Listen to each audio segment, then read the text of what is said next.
¿Qué tal? ¿Cómo están? Muy buenas noches y bienvenidos un jueves más a un nuevo debate aquí en Televisión Ferrol. Como saben, la ciudad de Ferrol y su comarca dependen en buena medida de la financiación que procede de las arcas del Estado. Y es precisamente a ese asunto al que haremos referencia esta noche, puesto que hace unas semanas el Gobierno central hacía público los presupuestos generales para el próximo año 2015.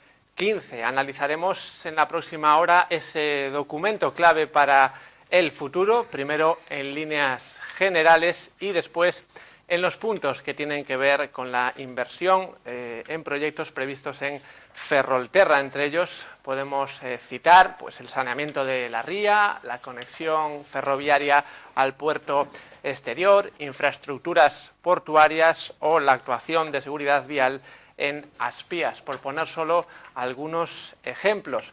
Y si hablamos de presupuestos, además de la inversión hay que hablar de los ingresos y de las principales vías para conseguirlos. Una de ellas es, lógicamente, los impuestos, por lo que también trataremos este asunto y esa futura reforma fiscal anunciada por el Gobierno de Mariano Rajoy. Y a raíz de los presupuestos generales también analizaremos un aspecto importante como es el déficit público. Intentaremos averiguar esta noche de qué forma ha evolucionado este factor económico durante la legislatura actual. Y para terminar, preguntaremos a nuestros invitados de qué forma las cuentas previstas por el Gobierno estatal transformarán no solo la comarca de Ferrol, sino el país en su conjunto. Y hablando de los invitados, ya se los pasamos a presentar. Hoy tenemos con nosotros al senador del Partido Popular, Juan Juncal. Buenas noches, señor Juncal. Buenas noches. También nos acompaña en la mesa la diputada del Partido Socialista, Paloma Rodríguez. Bienvenida y buenas noches. Buenas noches. Y también nos acompaña el portavoz del Bloque Nacionalista Galego en la ciudad de Ferrol, Iván Rivas. Buenas noches. Hola, buenas noches. Y bueno, presentados ya los invitados en la mesa, también ustedes se pueden considerar invitados, y los recordamos todas las semanas. Después de una pequeña pausa, en la segunda parte del debate, podrán intervenir llamando a ese teléfono 981 36 99 13 para preguntar cuestiones sobre estos presupuestos generales, su influencia en la comarca de Ferrol, o incluso hacer alguna pregunta también a algunos de nuestros invitados sobre este asunto, un asunto que, como acabamos de mencionar, pues tiene muchos frentes abiertos. Bueno, y para un poco contextualizar de qué estamos hablando, vamos a pedirles a nuestros invitados, para empezar, pues un análisis general de esos presupuestos del Estado para el año 2015. Bueno, señor Juncal, cuando quiera. Bueno, pues buenas noches a todos. Los presupuestos de este año hay que pensar que son las elecciones. Va a hacer el mes que viene, el 20 de noviembre, va a hacer 3 años que se produjeron las elecciones generales. Por lo tanto, son, digamos, ya lo que el Gobierno ha definido como los presupuestos de una consolidación. Ya hemos pasado de una situación en la que hay que recordar la situación en que nos encontrábamos, con un déficit del 11%, es decir, 100 del PIB, es decir, aproximadamente 110.000 millones de euros de déficit público en ese último año, con unos déficits importantes también en los ejercicios anteriores, y por lo tanto la política, la única posible y razonable que había que hacer, es la que se viene haciendo por este Gobierno. Primero fueron unos presupuestos, lógicamente, de ajuste los primeros años para precisamente recuperar la confianza en nosotros mismos y, sobre todo, más importante, del exterior, que tuviese confianza en nosotros, para que volvieran a apostar por la economía española, que nos prestasen y a un precio razonable, no a lo que se nos fue, pues esa famosa prima que tenemos, la prima de riesgo, ¿no? que no sabíamos de su existencia, pero sí que existía, y por lo tanto se fue a unos niveles que indudablemente encarecían el precio del dinero que nos prestaban a España, al Estado español, en su conjunto. Bueno, pues esa bajada ha permitido, entre otras cosas, es lo que permite pues llegar a los presupuestos donde por primera vez en unos años se puede primero, pues como medida principal,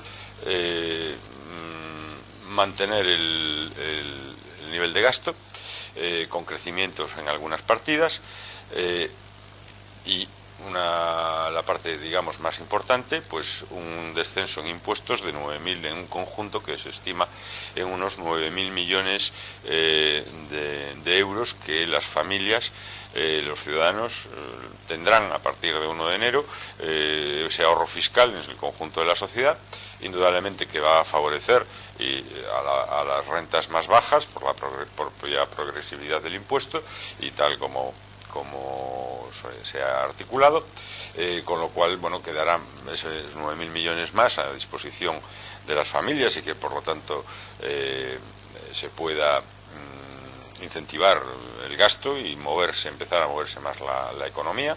Estamos ya en una fase que en vez de descensos del PIB llevamos ya este ejercicio y el siguiente unas expectativas en este ejercicio, por supuesto, ya consolidado de crecimiento del PIB. El año que viene, lógicamente, estamos hablando de presupuestos que no hace falta explicarlo, que son previsiones tanto de ingresos como de gastos y de la situación que se cumpla, ¿no? Por lo tanto, se está ya en fase de crecimiento, con también un crecimiento, de los niveles de empleo, con creación neta de empleo. En estos dos ejercicios se supone, o las previsiones, tanto 2014-2015, en torno a 600.000 puestos de trabajo, creación de 600.000 puestos de trabajo, creación de puestos de trabajo netos. Bueno, estamos ya en una situación distinta, donde ha pasado lo peor, queda muchísimo por hacer, porque a pesar de lo que decía del incremento de puestos de trabajo, pues indudablemente la cifra que seguimos teniendo de desempleados, de gente que busca empleo, de familias que no tienen un puesto de trabajo y por lo tanto ingresos, pues sigue siendo importante, y es los objetivos del gobierno seguir luchando para ir mejorando esa situación. Bueno, pues también vamos a preguntar por un análisis general, en principio, una visión general al Partido Socialista. Señora Rodríguez. Bueno, yo creo que para dar una visión general de lo que significan estos presupuestos, los presupuestos para el año 2015, hay que tener en cuenta el panorama social y personal de muchas familias en el que nos encontramos. En estos momentos sabemos que rozamos la cifra de los 6 millones de personas que están en paro. Sabemos que hay una cifra escandalosa que nunca hubiéramos pensado, que es un 30% de los niños en riesgo, de los niños y las niñas en riesgo de pobreza, algo inaudito e insólito en nuestro país, algo que en las últimas décadas nunca hubiéramos pensado, que tenemos 740.000 hogares que no tienen ningún tipo de ingreso, y que hay, por ejemplo, 175.000 personas afectadas por algún tipo de discapacidad que no tienen ninguna ayuda. Ante este panorama, con este tipo de problemática social tan importante que tiene que ver con las personas, no solamente con la macroeconomía, nosotros pensamos que los presupuestos no están enfocados a solucionar los problemas reales y cotidianos de la gente. Vemos que realmente las partidas que se han detraído de los presupuestos, una de ellas que es muy significativa y muy llamativa, es la rebaja del 15% en la partida presupuestaria destinada a pues las prestaciones por desempleo. Y en estos momentos, en los momentos en los que está el país, con la situación de paro, con la situación de crisis, con la situación de desempleo, con la situación muchas veces también de desesperanza, de no ver ninguna salida, son unos presupuestos que cuando menos podemos calificar como insolidarios y desde luego injustos. Son presupuestos que recortan en cuestiones tan básicas como el plan concertado, que es lo que está dando prestaciones desde los ayuntamientos a las personas que tienen necesidades, que recorta, como antes comenté, en las prestaciones por desempleo, que decae pues estamos viendo que tenemos ya 2,5 millones de personas en riesgo de pobreza, es decir, tenemos 2,5 millones de personas que no saben cómo se van a alimentar cada uno de los días del año que viene, y estamos viendo también que la deuda pública crece desaforadamente, a pesar de las buenas expectativas que se está planteando el Gobierno, porque está rozando ya el 1.000.000 de euros. Es decir, tenemos que cumplir con una serie de compromisos que tenemos un billón de euros en deuda pública y estamos fundamentalmente desatendiendo a las personas que tienen mayores necesidades, que tienen necesidades más urgentes y que digamos que serían lo primero que deberían de contemplar unos presupuestos que quisieran ser equilibrados, que quisieran ser justos y que tuvieran un cariz de tipo social y no solamente macroeconómico, económico y social, fundamentalmente atender a las personas. Muchas gracias por esa primera valoración y para terminar esta primera ronda de intervenciones preguntamos al representante del BNG por ese primer análisis general de estos presupuestos, señor Rivas. Ben, nos consideramos que estes orzamentos para o ano 2015 se enmarcan dentro das políticas que o Partido Popular ten desenvolto en todas as institucións desde que ten chegado o goberno. É unha política que se fundamenta para nós en tres liñas básicas. Por unha parte, unha política de rescate ao sector financiero, fundamentalmente, se inxectaron millóns e millóns de euros no sector financiero, transferindo esas perdas e esas débedas ao sector público, máis de 100.000 millóns de euros.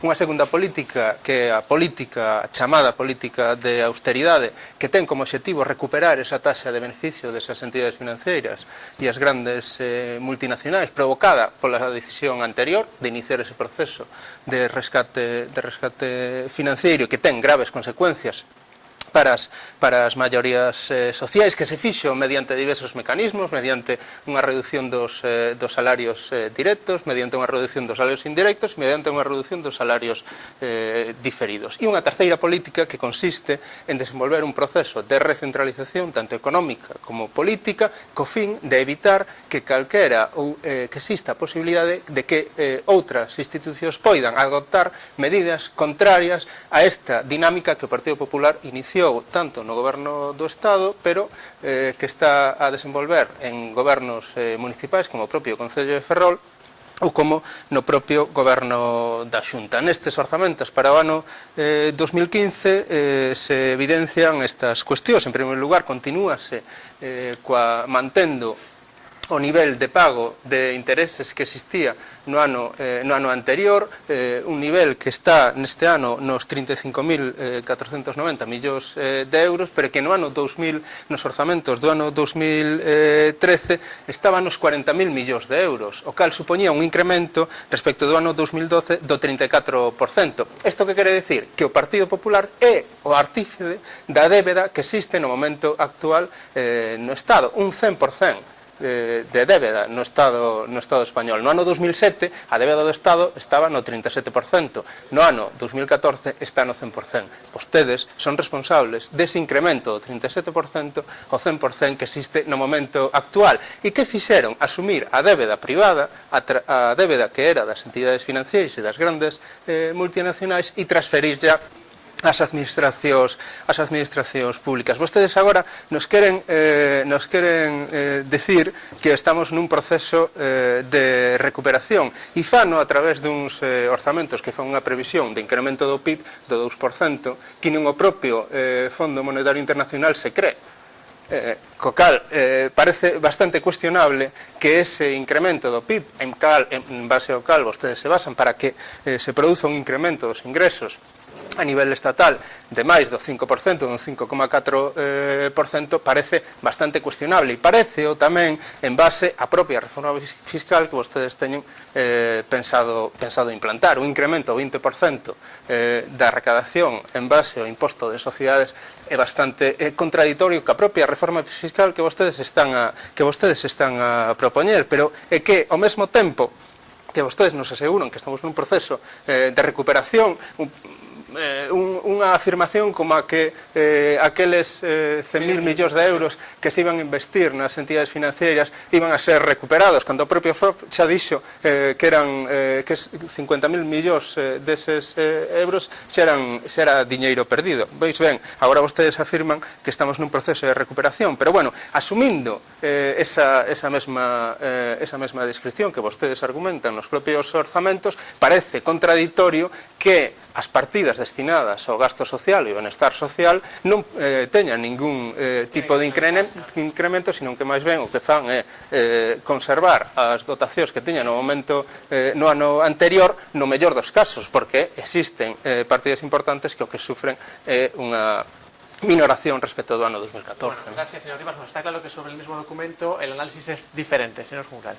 Sí, bueno, vamos a ver, ya contestando, que lo tenía para la compañera Paloma, el gasto social crece el 3,7%, yo no sé de dónde sacan las cifras, pero y representa el 53,9% del total del presupuesto, con lo cual,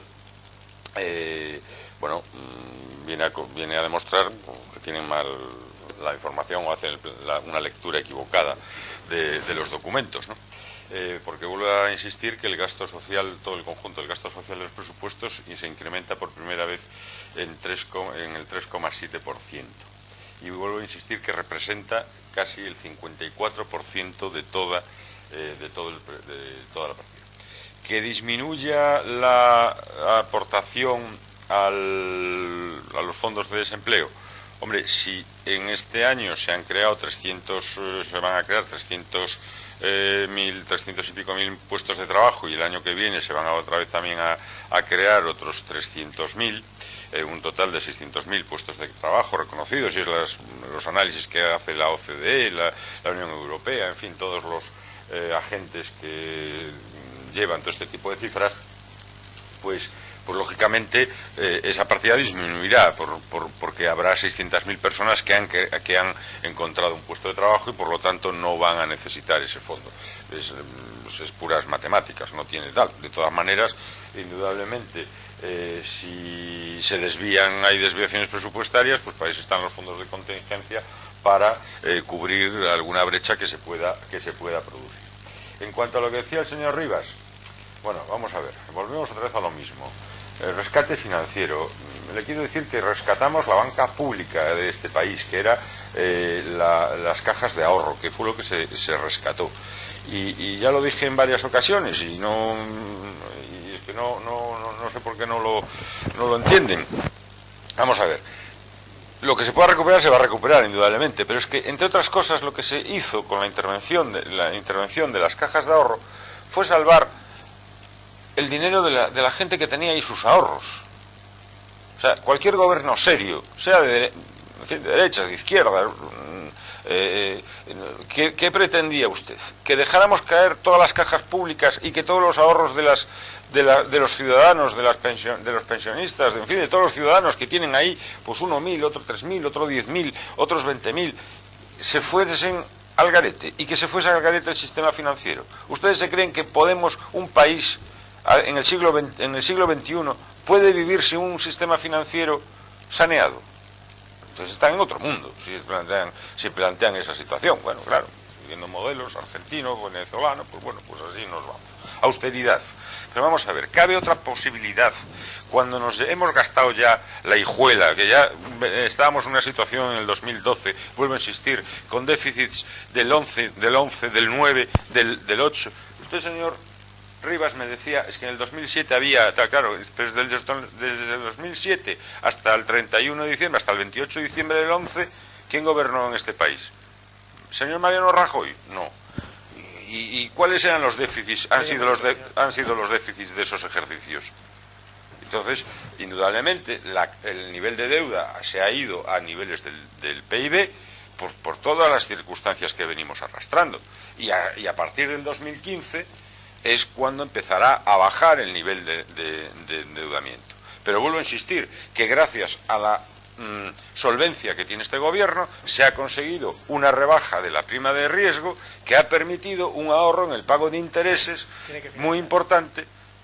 para lo que le he supuesto en el coste de la deuda a este país, en más de 20.000 millones de euros. Por lo tanto, a ver si las cosas las decimos con un poquito de... Muchas gracias, señor Juncal. Bueno, hay una diferencia de criterio, está claro, en la visión sobre el gasto social. Señora Rodríguez. Sí, hay una diferencia, yo creo que sustancial. Mire, hablaba antes el señor Juncal de esos 9.000 millones de euros que las familias se van a ahorrar. En realidad, quien no va a ingresar esos 9.000 millones de euros va a ser el Estado. Si el Estado va a tener 9.000 millones de euros, que es una cifra muy importante, menos, si tiene esa cifra menos, va a invertir menos para la gente que más lo necesita.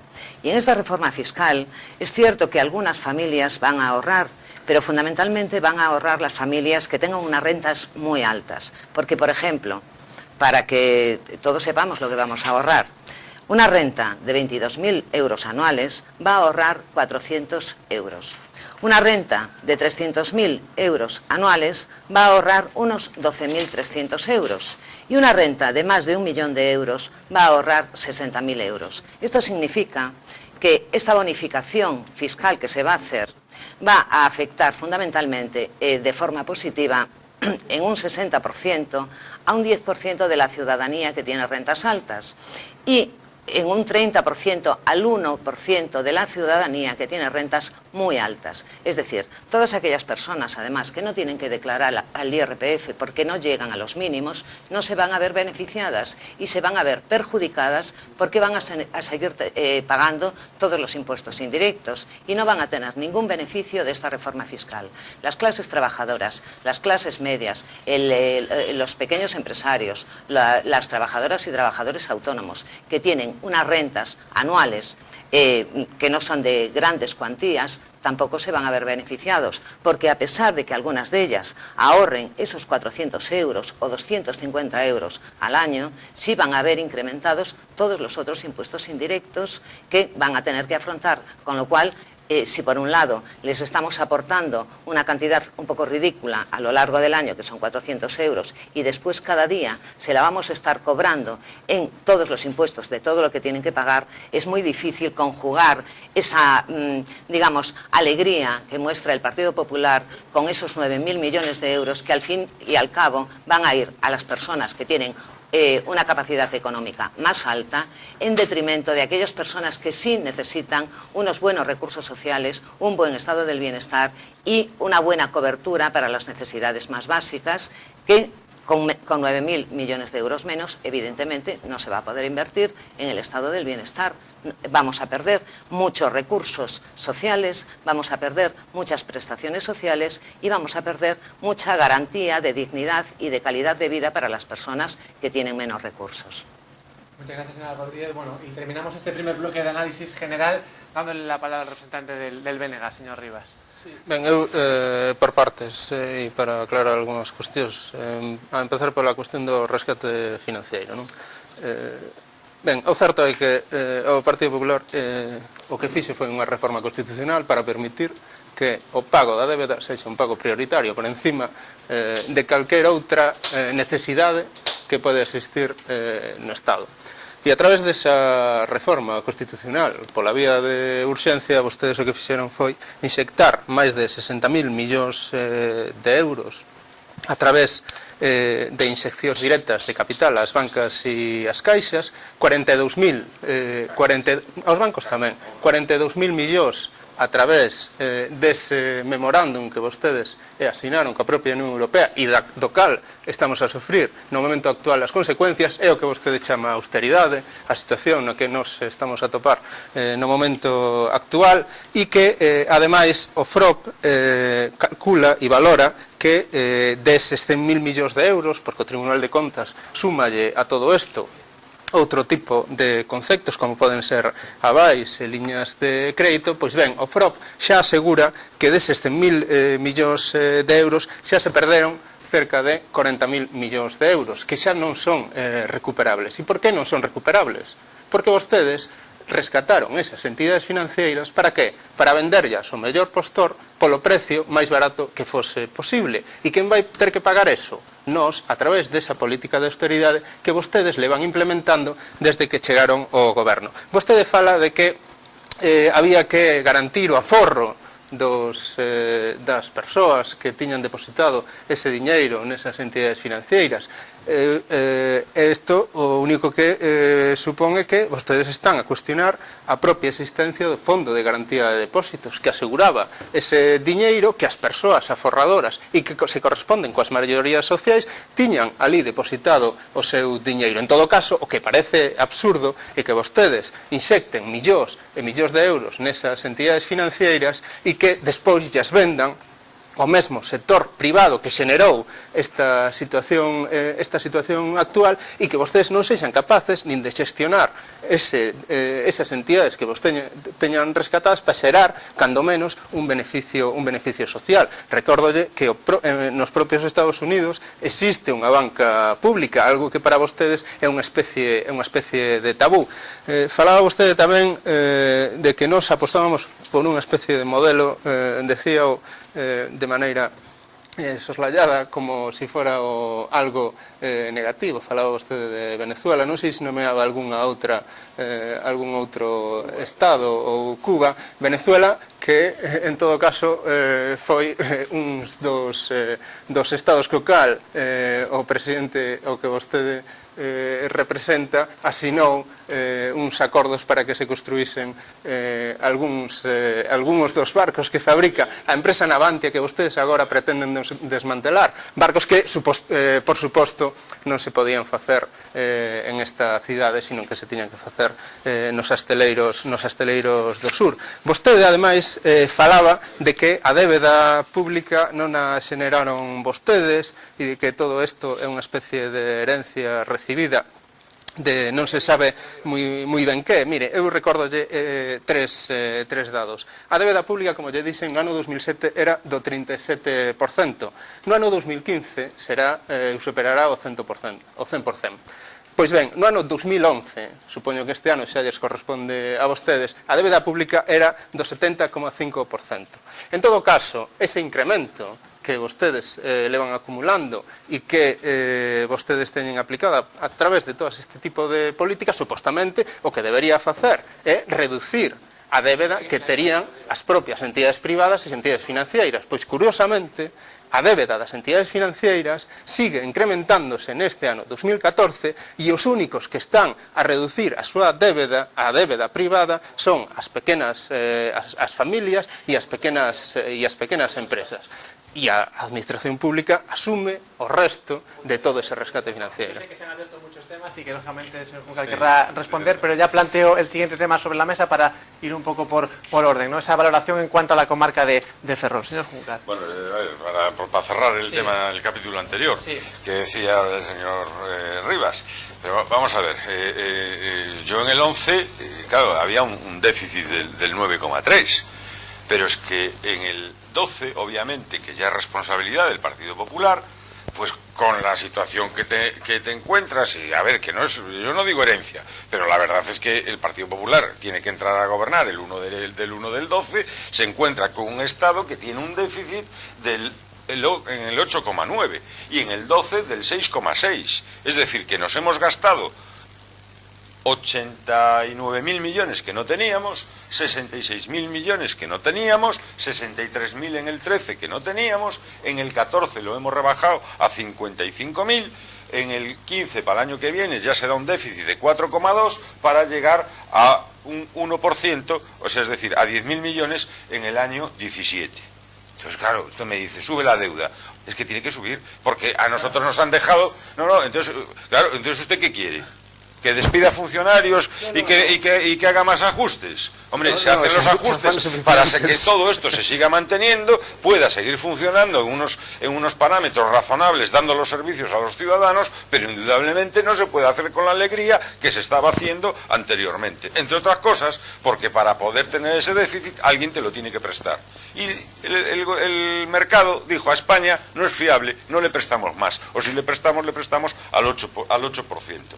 a lo que decía la diputada del Partido Socialista, lo de los 9.000 millones, pero vamos a ver, nos critican que subimos los impuestos. Ahora que bajamos los impuestos también nos lo critican. Hombre, yo lo comprendo, porque ustedes cuando cayeron en una contradicción criticando al Partido Popular porque subía los impuestos. Hombre, sube los impuestos porque había que mantener el Estado y no se podía disminuir la recaudación del Estado.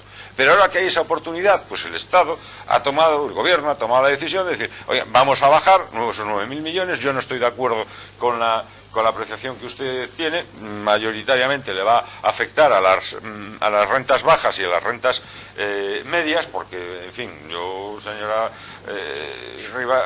Paloma, querida Paloma, a ver, rentas de 300.000 y 1 millón de euros, muchas en este país no hay, ¿eh? Hay, pues no lo sé dónde están, yo desde luego no conozco muchas, hay, pero bueno, algunas hay, pero no suponen indudablemente la mayor parte. La media, la inmensa media de este país es clase media y por lo tanto es la que se va a beneficiar mayoritariamente de esos 9.000 millones de ahorro fiscal que el gobierno, porque que yo sepa tampoco el IVA no va a subir, que yo sepa. No sé si vosotros tenéis información privilegiada y sabéis que el IVA sube, pero yo desde luego no tengo información de que el IVA vaya a subir para el ejercicio 2015. Con lo cual no sé qué decís, si es que los impuestos indirectos que van a subir, por hablar del IVA, que es el 90% de la imposición, que yo sepa no va a subir. El proyecto, si yo lo leí bien, no se prevé subidas de los tipos de IVA, ¿no? Con lo cual, pues si baja la imposición directa y no sube la imposición indirecta, pues indudablemente que hay un ahorro fiscal para el conjunto de la población de 9.000 millones que van a estar en manos de los ciudadanos en vez de ir al Estado. Bueno, pues yo creo que es el trabajo que está haciendo el gobierno de sin provocar seísmos. Yo lamento el tema de la banca porque es así, es que no se puede pensar en que se podía dejar caer la banca y con lo que eso suponía para los ciudadanos, pues eso, que tienen sus ahorros, porque el Fondo de Garantía de Depósitos, señor Rivas, le quiero recordar que tiene un límite, y tenía un límite, sí, y claro, que lo que estábamos hablando es todas prácticamente, menos 3 o 4, todas las cajas de ahorros habían entrado en quiebra y por lo tanto si se realizaba un 10% de todo el valor de los balances nos dábamos con un canto en los dientes. Yo sigo poniendo encima de la mesa la siguiente pregunta, aunque me imagino que se quiere matizar todo. Las partidas destinadas a la comarca de Ferrol, señora Rodríguez. Sí, yo voy a empezar matizando que yo en ningún momento dije que fuese a subir el IVA. No. Iba a subir la imposición indirecta. No, dije que iban a tener que seguir pagando las imposiciones indirectas. Que iban a subir. No, que que tienen que seguir pagándolas. Entonces, efectivamente, no hay mucha gente en este país que gane más de 1 millón de euros al año, está claro que no la hay.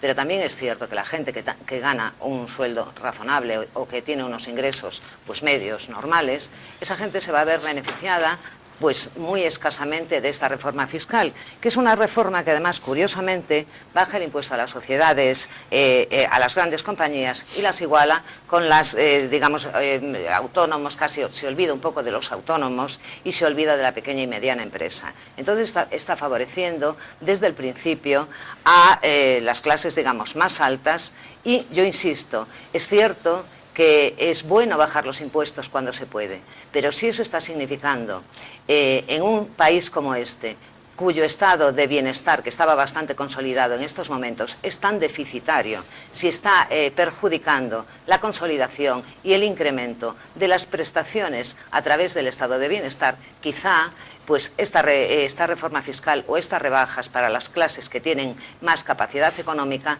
debería haberse planteado de otra manera, porque esto no va a beneficiar nada más que unos cuantos y va a perjudicar a muchos, a la mayoría, porque se van a ver privados muchas personas de este país de una serie de beneficios sociales que hasta ahora, aunque muy recortados, iban teniendo. Y en cuanto al tema de Ferrol y de Ferrolterra, yo desde luego en los presupuestos generales del Estado, para mí Ferrolterra es un agujero negro en los presupuestos. Es muy escasa la inversión, Ferrol ha sido olvidado de nuevo en los presupuestos generales del Estado. Nosotros no apreciamos que haya para Ferrol ni una estrategia industrial. Ya no quiero ni hablar del sector naval, porque obviamente parece que es uno de los sectores menos interesantes, cuando es un sector que debería de ser considerado un sector de Estado, un asunto de Estado, porque ha sido y es todavía un motor importante económico, no solamente para Ferrolterra, sino para Galicia y para el conjunto del Estado. No se aprecia una estrategia política de infraestructuras, no se aprecia una estrategia política patrimonial y lo peor de la cuestión es que los elementos que están sustanciados en los presupuestos generales del Estado, no sabemos si realmente esas partidas presupuestarias se van a ejecutar o no, o se irán moviendo de un año para otro en el papel, como ha ocurrido con algunas de las cuestiones. En la época socialista, ¿no? Sí. Y ahora se han olvidado muchas cosas, se van cambiando los números de año y realmente no se ejecuta. Nosotros pensamos que entre un 25% y un 40% de lo presupuestado no se va a llegar a ejecutar, con lo cual al final tendremos algunos presupuestos, tendremos alguna partida presupuestaria, poca cosa es, la verdad, la humanización de las PIAs, la apertura de las PIAs. Es cierto que el tema de Santa Marina es un tema muy urgente e importante porque está afectando mucho la vida de los vecinos. Hay una inversión en el puerto, en fin, hay una inversión en el saneamiento de la ría, pero faltan muchísimas cosas que tienen que ver con la ciudad, que tienen que ver con la industrialización, que tienen que ver con el apoyo claro al sector naval, porque no llega solamente, señor Juncal, con ir los alcaldes y los cargos públicos de vez en cuando, una sola vez, a manifestarse delante de la SEPI, que no dejan de ser sus compañeros de partido, claro, lo sé, para pedir apoyo al sector naval. Yo creo que hay que hacer algo más que eso. Y para hacer algo más que eso hay que reflejarlo en los presupuestos con claridad, con contundencia, y haciéndolo desde el Ayuntamiento, que es de su propio partido, desde la Xunta de Galicia, que es de su partido, y desde el Gobierno central. Señor Rivas, hablamos de esas partidas destinadas a la comarca. Yo me imagino que también querrá... Sí, no, pero brevemente, únicamente decir que deixar caer a banca, tal como fala o señor Juncal, non significa meter 100.000 millóns de euros nesas entidades para despois vendelas a prezo de saldo a esas mesmas entidades, porque o segundo proceso que se desenvolveu con ese famoso rescate financiero que vostedes aplicaron a través, como digo, esa reforma da Constitución, é unha reconcentración do poder económico na centralidade do Estado. Desas entidades financeiras, o 50% da riqueza económica que tiñan esas entidades financeiras pasou e trasladou a súa sede a Madrid, donde xa estaba o Banco Popular, o Banco de Santander e o BBVA. É dicir, os dous obxectivos que vostedes plantexaron desde o inicio. Inyectar millóns e millóns de euros nesas entidades financeiras para asumir as débedas que estas entidades financeiras tiñan e ao mesmo tempo iniciar un proceso de recentralización económica que acompañaron despois con recentralización política, con proxectos legislativos que desenvolveron ao longo da legislatura, pero que os dados son teimudos, como lle comentei. No ano 2007 o déficit, porque vostede se refire a déficit sempre, non sei cal é a razón de que non faga referencia á débeda, pero o déficit no ano 2007 era cero, non existía déficit, existía superávit, era a ortodoxia do sistema, neoliberal que vostedes comparten. Pois ben, neste ano 2015 o que estamos o problema é a débeda. O problema está en que pasamos dun 37% de débeda no ano 2007, pasando por ese 70% no ano 2011 a un 100% no ano 2015. E o problema tamén está en que esas entidades financeiras siguen aumentando a súa débeda e a vostedes isto lles parece normal. E que ademais se produza unha situación como a que un país como o noso quedara orfa de unha entidade financiera que poida desenvolver económicamente os sectores productivos deste territorio, a vostedes eso tampouco lles ten non lles pon ningún tipo de problema. Estou falando do territorio dos galegos e das galegas, este país. Sabe vostede que quedou orfa de calquer tipo de entidade financiera que poidera desenvolver ese aforro que vostede antes se refería en proxectos industriais que puderan dinamizar unha economía que eu creo que é evidente non só nesta cidade, sino no conxunto de país que ten moita falta de que se faga así, e este proceso de recentralización dese poder económico vai totalmente no sentido contrario ao que se debería acometer. En todo caso, como lle digo, se vostedes tiñan tanta necesidade de meter ese diñeiro nesas entidades financieras, o lóxico é que cando menos funcionaran a través dunha xestión pública e non lles venderan de novo aqueles que xeraron a situación na que nos atopamos agora, porque quero lembrarlle, vostedes fala tamén da reducción da prima de risco, pero teríamos que lembrar cando se produce este proceso de inyección de diñeiro nesas entidades financieras, cando se contrata ese diñeiro que se lle pide á propia Unión Europea para introducir neses bancos e co cal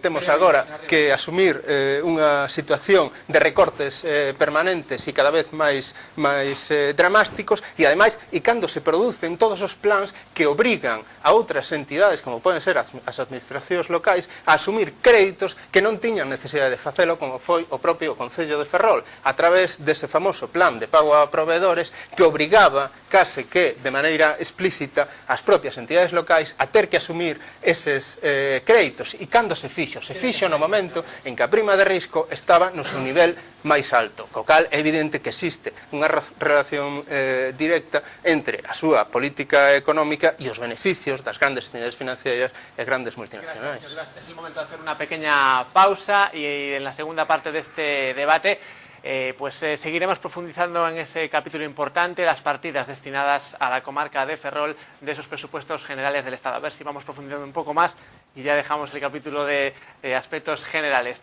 Volvemos, como digo, enseguida y ustedes ya tendrán la posibilidad de llamarnos. Hasta ahora.